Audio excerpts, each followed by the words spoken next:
En fait, organiser une Coupe du Monde au Qatar dès le départ, sachant que ce n'est pas un pays de foot, sachant que sur 3 millions d'habitants aujourd'hui, il y a 330 000 citoyens qataris, c'est une aberration vraiment écologique, économique, et puis vous le dites d'un point de vue sportif derrière en termes d'héritage. La Coupe du Monde au Qatar, c'est l'État le plus petit à accueillir un événement sportif majeur. C'est 8 stades, dont 7 construits spécifiquement pour l'événement, un stade démontable, des centaines de nouveaux hôtels pour accueillir plus d'1 million de spectateurs, 1,7 million de travailleurs migrants, ce qui représente 90% de la main-d'œuvre totale, des milliers d'ouvriers morts, des camps de travail surpeuplés, des coûts s'élevant à environ 220 milliards de dollars et une empreinte carbone estimée à 3,6 millions de tonnes d'équivalent de CO2 selon la FIFA et jusqu'à 18 millions selon d'autres études.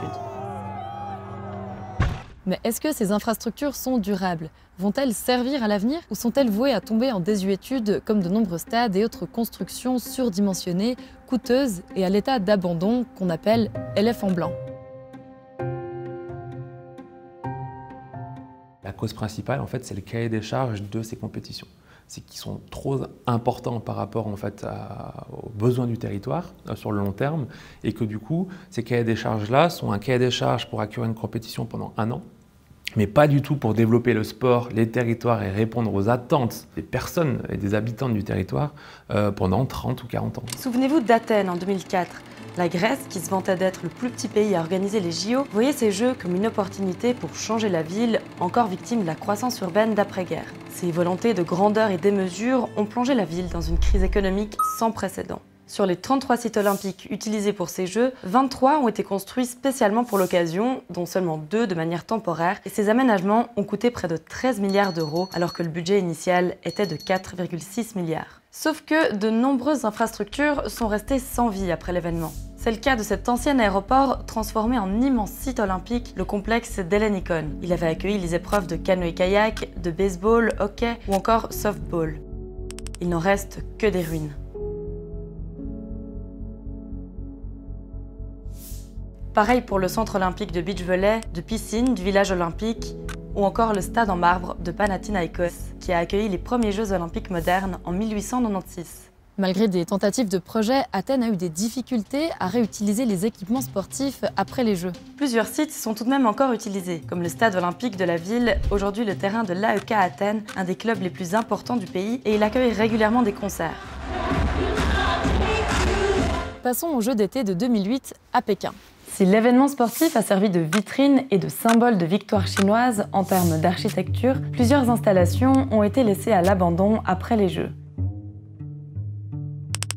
Et 27 des 39 sites ont été construits spécifiquement pour l'événement. Pékin, qui a déboursé 32 milliards de dollars à la place des 2,6 de prévus, s'était fait la promesse de rendre les Jeux d'hiver de 2022 durables. Le nid d'oiseaux, qui avait également servi au championnat du monde d'athlétisme en 2015, a pu être réutilisé. Par contre, plusieurs sports d'hiver ont nécessité la construction de nouvelles infrastructures.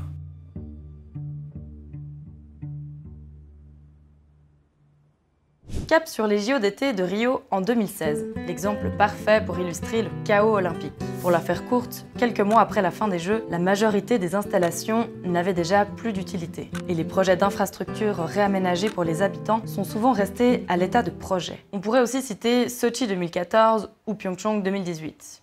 Du côté des dernières Coupes du Monde de football, même constat. Entre l'Afrique du Sud en 2010, le Brésil en 2014 et la Russie en 2018, 18 stades ont été construits pour ces 3 événements réunis. Si certains tournent encore à plein régime, plusieurs sont inexploités, pas rentables et d'autres sonnent plutôt creux, comme le stade de Cape Town, un gouffre financier qui laisse l'immense majorité de ses 55 000 places vacantes. En fait, les stades qui pouvaient accueillir des dizaines de milliers de spectateurs pendant les mondiaux sont pour la plupart devenus des résidences de clubs locaux qui ramènent une affluence bien moindre aujourd'hui.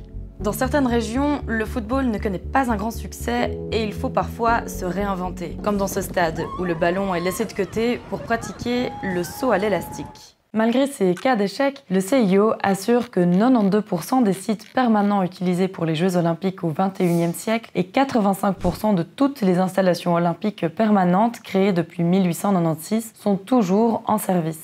Alors, à quoi faut-il s'attendre pour les 8 stades flambant neufs construits par le Qatar ?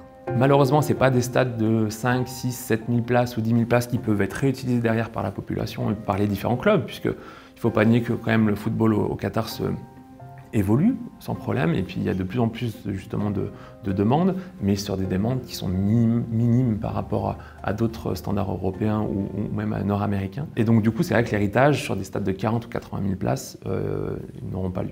Sur les 7 stades, il y en a un qui est censé être démontable et qui peut être utilisé en Afrique ou en Uruguay peut-être en 2030. Et puis il y en a certains qui peuvent être transformés en hôpitaux, etc. Mais quand on connaît les coûts déjà de construction de ces équipements, quand on connaît les coûts d'exploitation, quand on connaît notamment les contraintes pour transformer un stade en hôpital, etc., ou également tout ce qui a été construit en termes de métro, en termes de bus, on peut vraiment se poser la question de cet héritage-là, tout comme la neutralité carbone de l'événement. Le CIO et la FIFA intègrent la notion de durabilité depuis longtemps, mais reste que dans la pratique, la marge de progression est grande.